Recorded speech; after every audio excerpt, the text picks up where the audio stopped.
आइए आज हम 8 ग्रेड अभ्यास पुस्तिका कक्षा 8 विषय हिंदी पाठ 14 नव संवत्सर के प्रश्नोत्तर लिखेंगे। तो देखते हैं प्रश्न क्रमांक 1।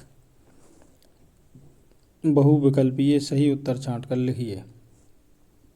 नीचे जो प्रश्न दिए हैं ये बहुविकल्पीय रूप में है। एक प्रश्न के 4 उत्तर हैं, उनमें से एक उत्तर सही है जिस पे हमको सही का चिन्ह लगाना है। तो देखते हैं पहला प्रश्न। प्रश्न क्रमांक 1, यहाँ तो घना अंधेरा है वाक्य में विशेष है। तो इसमें हमको विशेष देखना है। इसमें विकल्प देखते हैं। सबसे पहले ए है अंधेरा, बी है घना, सी है तो, डी है यहाँ। तो इसका सही उत्तर है ए अंधेरा। अगला प्रश्न है दूसरा, ईसवी सन 2024 में विक्रम संवत होगा। तो इसके विकल्प देखते हैं। ए 2063 से 2064, बी 2080 से 2081, सी 2070 से 71, डी 207 से 2076। तो इसका सही उत्तर है बी वाले विकल्प पे सही का चिन्ह लगा लें और इसको लिखें भी नीचे। प्रश्न क्रमांक 3, शारदीय नवरात्रि का समापन किस पर्व पर होता है। विकल्प हैं दशहरा, बी है रामनवमी, सी है चैती चांद, डी गुड़ी पड़वा। तो इसका सही उत्तर है ए दशहरा। दशहरे पर सही का चिन्ह लगा लें ए वाले विकल्प पे। अगला है चौथा, संप्रदाय में इक प्रत्यय लगने से शब्द बनेगा।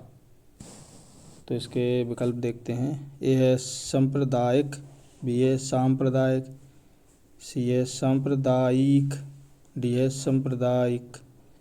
तो इसका सही उत्तर है बी सांप्रदायिक। बी वाले विकल्प पर सही का चिन्ह लगा लें। प्रश्न क्रमांक 5, चंद्रवर्ष लगभग दिनों का होता है। तो इसमें विकल्प ए है 365, बी है 350, सी है 354 और डी है 366। तो इसका सही विकल्प है सी 354। सी वाले विकल्प पे सही का चिन्ह लगा लें। अब हम रिक्त स्थान देखते हैं। प्रश्न क्रमांक 6, इसको पढ़ने से पहले इसके निर्देश देखेंगे। नीचे दिए गए शब्दों में से उचित शब्द चुनकर रिक्त स्थानों की पूर्ति कीजिए।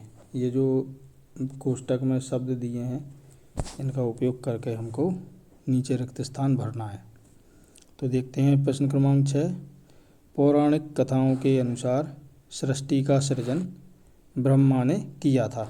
छठे के रिक्त स्थान में ब्रह्मा लिख लें। 7वां, विक्रम संवत और ईसवी सन में 57 वर्षों का अंतर है। प्रश्न क्रमांक 7वें में 57 लिख लें। अब है 8वां, पूर्णिमांत शब्द में संधि स्वर होगी। तो 8वें के रिक्त स्थान में स्वर लिख लें। 9वां, कृष्ण पक्ष की अंतिम तिथि अमावस्या है।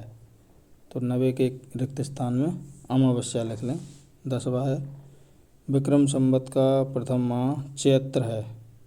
10वें के रिक्त स्थान में चैत्र लिख लें। अब अगला प्रश्न है अति लघु उत्तरीय, यानी नीचे जो प्रश्न हैं उनके हमें उत्तर लघु उत्तरीय रूप में लिखना है। प्रश्न क्रमांक 11 देखते हैं। नव संवत्सर का अर्थ लिखिए। नव संवत्सर का अर्थ हमें लिखना है। तो देखिए उत्तर में नव संवत्सर से तात्पर्य नए संवत से है।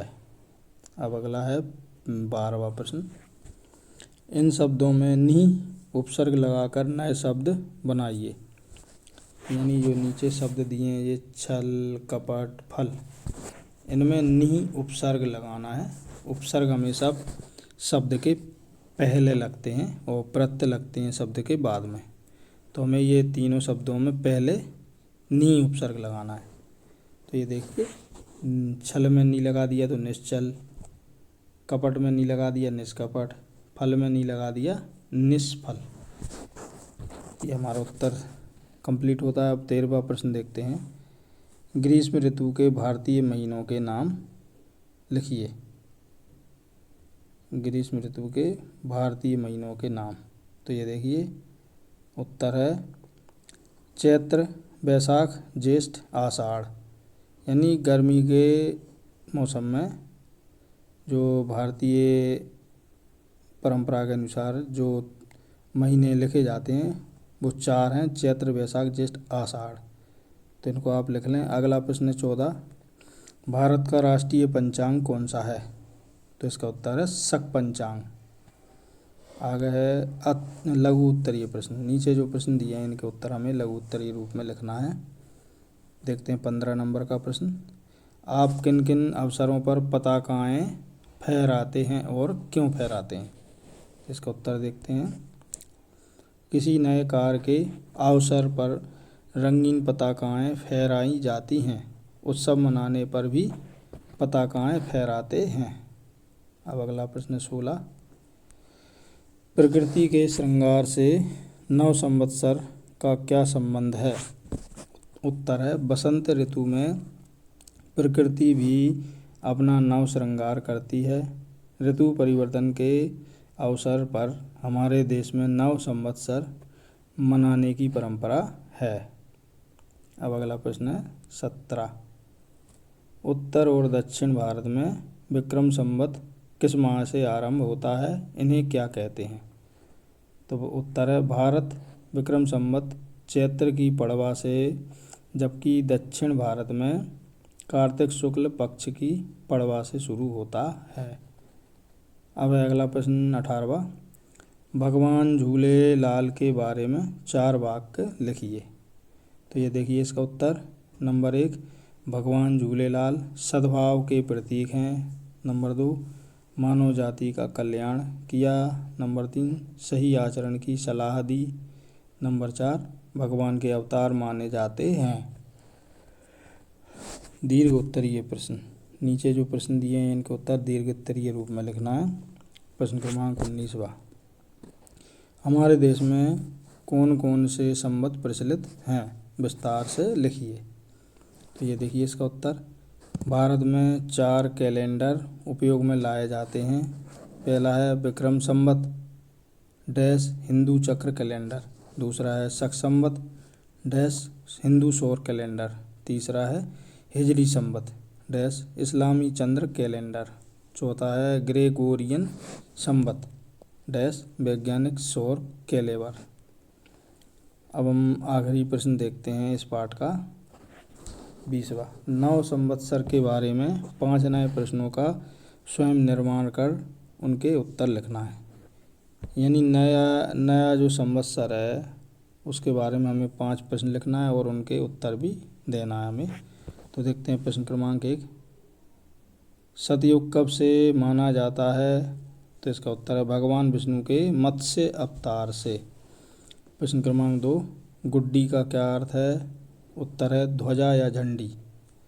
प्रश्न क्रमांक 3, कितनी ऋतु होती हैं? इसका उत्तर है 6 ऋतु होती हैं। प्रश्न क्रमांक 6, पड़वा का क्या अर्थ होता है? तो इसका उत्तर है प्रतिपदा। अगला है 5वां, राजा बाली का वध कब हुआ था? उत्तर है गुड़ी पड़वा के दिन। इसी के साथ हमारा ये पाठ 14 यहाँ पर समाप्त होता है। यदि आपको हमारा ये वीडियो अच्छा लगा हो तो वीडियो को लाइक अवश्य करें और इसी प्रकार के वीडियो यदि आप और देखना चाहते हैं तो हमारे चैनल को सब्सक्राइब करना ना भूलें। धन्यवाद।